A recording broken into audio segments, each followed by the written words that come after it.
what made you decide to write this talk tonight about any framework core query tags?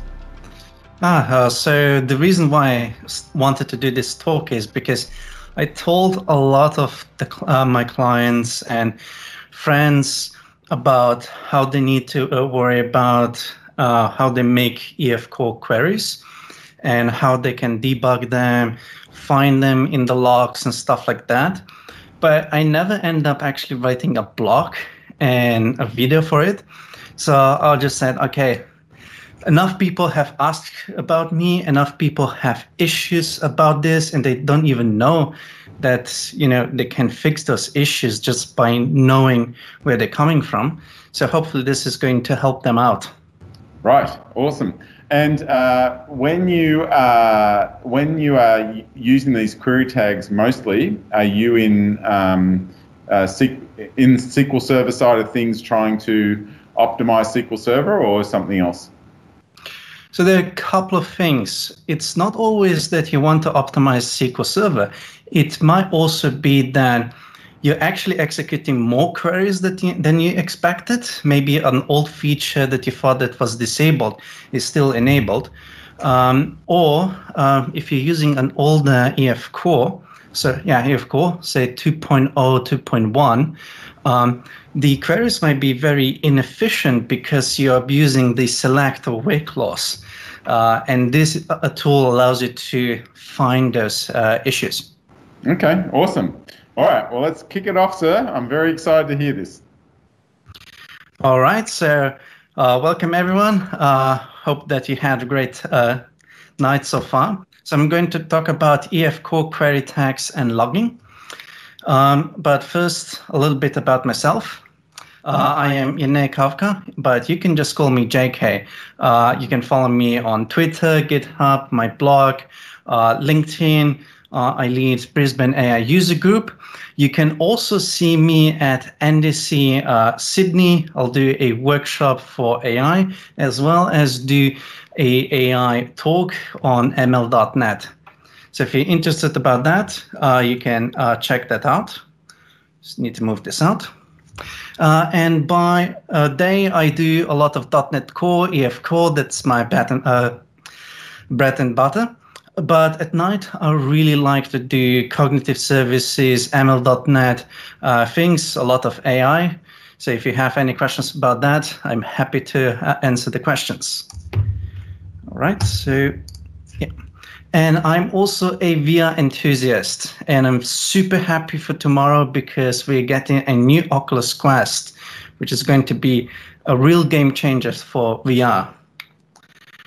All right, so before we move to our demos and explain what is EF core and what is the query tags and stuff like that, I want to just let you know that what we're going to use is Serilog and Seek for logging. And if you're interested how to set it up, I already have a really good blog post about it. So if we move over here, you can check this blog post about how to set it up, and even shows you what are the differences if you forget a couple of configurations. And if you're running .NET Core 3.1, like this example I have over here, which is the demo I'm doing, you should upgrade to .NET 5. It's right now in RC1, and there's very little excuses now. So what I'm going to do is I'm going to upgrade this demo by merging the pull request that I prepared earlier. So you won't need to upgrade it for me. All right, and this is a little snippet from the blog post. All right, so why am I using Seek? So Serilog is used for integrating into the Microsoft login system, so we can gather logs from different areas and then spread it out to, say, application insight, files, Seek, and stuff like that. But the reason why I like Seek, especially in local development, is because it gives me a very rich log. So over here, you can see this is just one log for one query, but I get a lot of information. And if we have all of this, what is the issues? Isn't that enough? So if we look at this log again, so we can see what query got executed. So problem solved, right? Well, we know from where it's been executed. We know the action name. But do we know actually where it's been executed? Like, imagine that this index controller is really, really big. You have a lot of code. Does this actually give you enough information to find out where this SQL query comes from? And this is where the query tags actually comes in. So what it does, it injects text in actual SQL queries. So for instance, in the code, if we add tag with, in the actual log, in the actual query, we actually get this tag. So we don't have to look up and see, okay, which EF core query looks like our SQL query and try to figure out which line of the code it would that be matched. You can just double click this string, copy, and then search your entire project, and you'll find the exact location of the query. And you can use that from EF Core 2.2 onwards. And you can use this with .toList, async or non-async version, first or default, async or not, as well as executing raw SQL queries. But where can you use query tags? Well, stored procedures. There is a hack in 3.0 and 3.1 to make it work. I didn't manage to make it work in EF5, maybe EF Core 5. Maybe there's a way to do it, but as far as I know, in EF Core 5, you can tag it easily. And there's insert. Sorry to interrupt. It's stored procedures, just in case people think it's something different. Stored with a D. My apologies. I'll fix that. Stored procedures. And also on insert, update, delete, we cannot inject the query tags. However, if you have these issues, there is an alternative way to do this. So Microsoft Logger is a built-in logger that you have in .NET Core for ASP.NET Core. You can use it in your console application, Blazor, even Blazor client side, funnily enough. And what it allows you to do is it allows you to essentially make a scope. So if I highlight this, what this means that everything that is inside this using has an additional context that we can then use to search this particular query. And what I mean by that is, note how we have here EF queries, and we have additional value insert tweet. If we check this into, I think I missed an image here. If we look at the log, you can see over here, ooh, one image missed. I'll show you later then. I missed one slide. So what we should have seen is an additional column where it says we have a property EF queries with value insert tweets. So the good thing about Microsoft Logger is that it's built in .NET Core. You can even use it in .NET Framework. You can actually log whatever you like. And you can even log things that you cannot directly access with code. So essentially, what I'm going to show you in demo is if you have a stored procedure somewhere hidden in a third-party library, you can actually add a log context to that. All right. So here is an example of no additional context in a log. So how can we add this? So here we have the code that I showed earlier. Here's the missing slide. And here is the EF query with insert value. All right, so let's go to the demo, and I'm going to show you how you can implement this. So let me switch to Visual Studio. So what I'm having here is the home controller and the index action. And what I do is, based on the log type we selected, we are executing different actions that will result in different logs. So I'm going to run this. So this is how it looks like.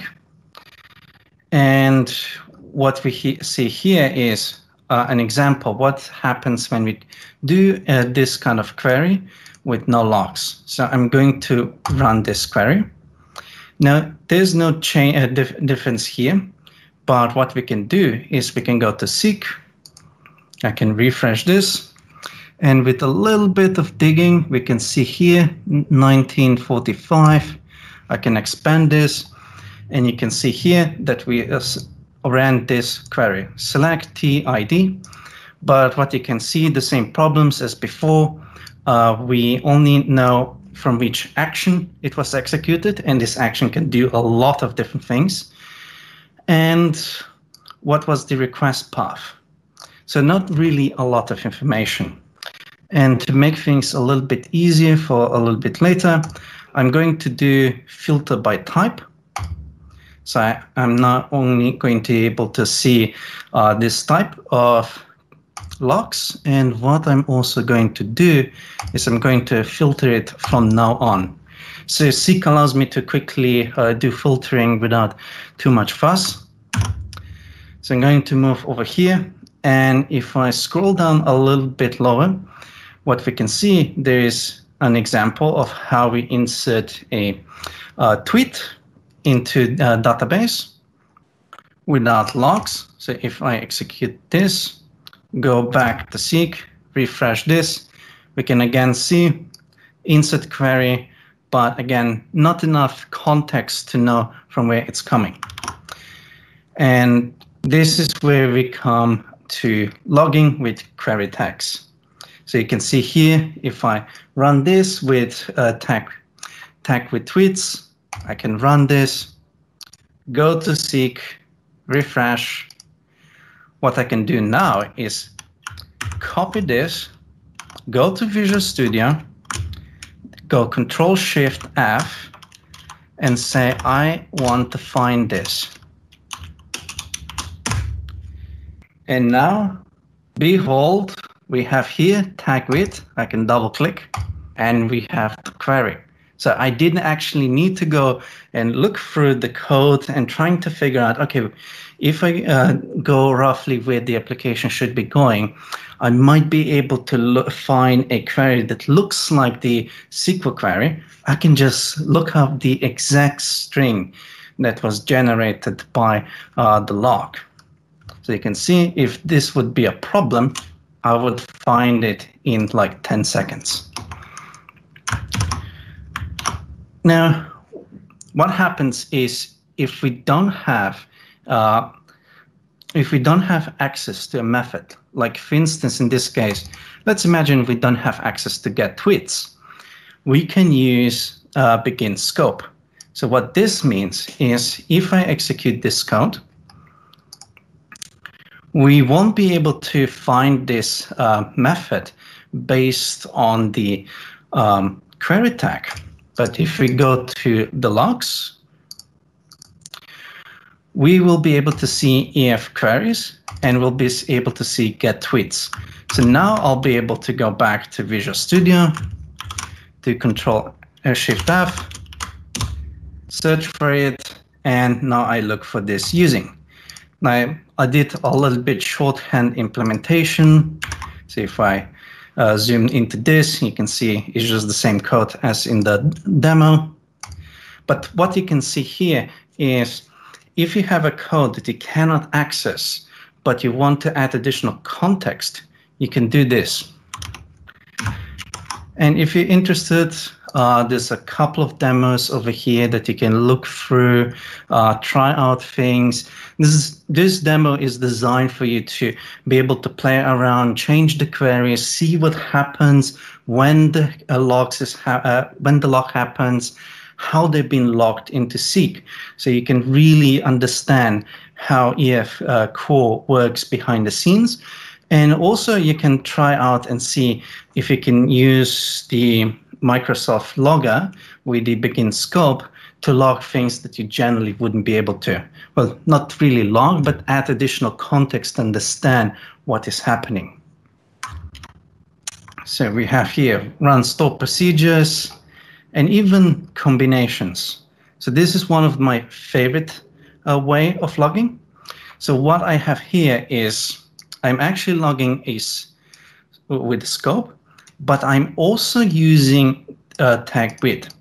That means that when I execute this query, I'm actually going both contexts over here. So the reason why you might want to do both is, one, if you have SQL Profiler, you're going to see this common, right?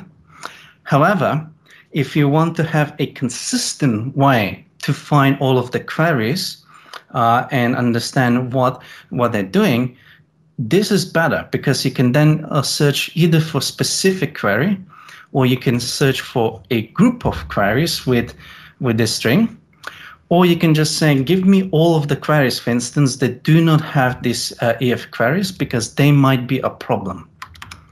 So if I go back to Seek, I have actually written a little code. So if I do EF queries, I think it's not null. You can see here that I get only one result, and it shows me only one. But if I say, find me everything that is null, I can just one equal now. Is null? Ah, yeah. So over here, it finds a lot of things. But what I'm going to simplify it a little bit more is I'm going to take this query, find, and I'm going to say end is null. So now this little query over here is finding all of the EF core logs that actually weren't specifically scoped by me. So then I can say, okay, is this a query that I was expecting to run or not? And what should be doing? And then if it's not, I can try to find it and try to scope it. So the next time, if this causes issues, I can find it easily and fix it. All right, so this is for the demo. So I kind of hinted on which one to use when. So when you want to use query tags is every time. So if you can use it, use it. It allows you to do more accurate logging. It's even visible in SQL Server Profiler. And generally speaking, it doesn't do much performance hit. It's basically just adding a little string in the SQL statement. And for log context, if query tags are not supported, use this so that you can at least know what's happening. When you're batching queries and you want to know which ones are batched together, remember log contexts can actually be, you can actually have multiple log contexts with different property names, so you're not limited to just one. I personally use log context to log everything. So if there's an issue, I can actually say, okay, the issue have happened with this feature, so I can filter by this property. And then I can drill down until I found this specific problem just by understanding how I have logged everything and how they group together. And you also want to use log context if you want to have log consistency. So if you're logging a couple of queries with query tags and a couple of queries with log context, it's hard to pull them together. But if you use query logs in both of the cases, you can then use much more efficient queries to find what you're looking for. All right, that's all from me. I hope you learned something new and that it's going to be useful for your work. And JK, if I could ask you a couple of questions about your presentation. Sure. I see that you are a bit of a fan of Seek, SEQ, that tool. Yes. So do all of your query tagging, logging all work with other tools such as Application Insights and other tools? Yes, exactly. So as long as they support structured logging, you should be able to use them just as fine as Seek. Okay. All right. Cool. And do you also, or can you use this stuff with Cosmos DB, or just SQL? That is an interesting question, and that's something that I actually missed in a demo. Is all of the demos were actually done on. Feel to take control. Yep. Sorry. So all of the demos were actually done in SQLite. Oh, wow. So you're not just bound to a SQL Server. I actually missed one little demo, which is this one, stored procedures. Yes. It tells you that SQLite is not supported. And then what is the point is that you can quickly switch to SQL Server and you get the same experience as with SQLite. So as long as EF Core is actually giving us some logs and it's supported by query tags, you should be able to use it. Whether Cosmos DB is included in that, I unfortunately don't know. I haven't tried it yet. Right. Yeah, we usually use it quite directly with some of the clients because of the performance reasons. Yep. But we are thinking about using it with EF Core with some of the other clients. Right. Okay. Do you use Cosmos DB in any of your projects? I'm using it right now for one of the clients, actually the same one that Chris is working with Blazor. Yep. And it looks really interesting. You don't have to worry about performance that much. Right. And because we know that there are going to be a lot of transactions going on, a lot of queries and a lot of storing in the database, we know that we can actually solve the problems on the Cosmos DB side rather than trying to find complicated solutions on the API side. Right. Okay. I don't know if you're familiar with William Leonberg's talks about spend ops, but could he be using this technique as well? Yeah, we are using the spend ops in the current project that I was talking about. Okay. And yes, I believe he actually started using it. So right. But I need to check with him. Okay, cool. And how much time has this saved you from finding bad queries compared with just the manual looking through of SQL Profiler? So this probably saved me days. So one of really good example is when we were doing performance testing. I could already tell the clients where the performance issues are and exactly the lines of code and what could be fixed by just looking at the application insights logs and just filtering out the bad queries. Now, in application insight, you already have that, but it's hard to link back to the application and exactly where the code is. And with this, I was just saying, yeah, it's exactly this. Right, okay. And have you found that you just do this yourself when you go to a client to sort out this stuff, or have you sat down and taught other developers how to do this at clients?